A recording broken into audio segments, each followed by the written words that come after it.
vandal, cu aia îți dau rime până-ți vine acru. Îmi pun sufletul pe beat, zi mulțumesc că te ia dracu.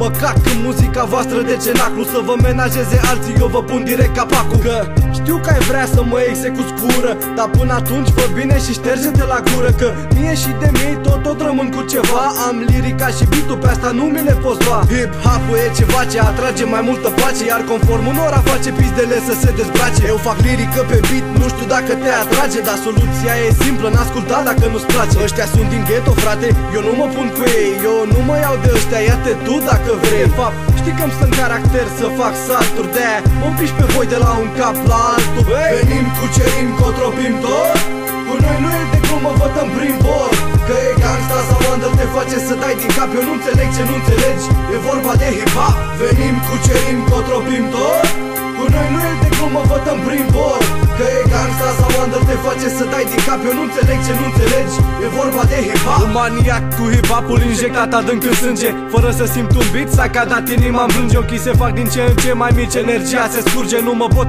concentra la nimic când îmi fuge hip-hop în sistemul digestiv pe post de combustibil. Nici până acum n-ați priceput asta, incredibil. Sunteți de-a dreptul proști cu șanse mari de a deveni penibil. Văd fețe șocate de stilul meu extrem de insensibil. Un freestyle letal pe un instrumental brutal, îngenunchează orice poponar cu chef de scandal, fără să înjure excesiv, să se agite sau să dea nume. Adevărat MC-și face adversarii să facă spume. Un vers de calitate fără dubii lasă urme, e de neprețuit și aici nu vorbim de sume.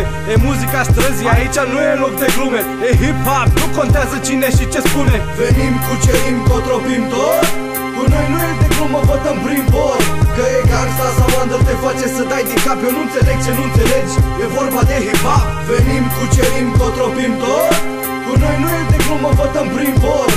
Că e gangsta sau under, te face să dai din cap. Eu nu înțeleg ce nu înțelegi, e vorba de hip-hop.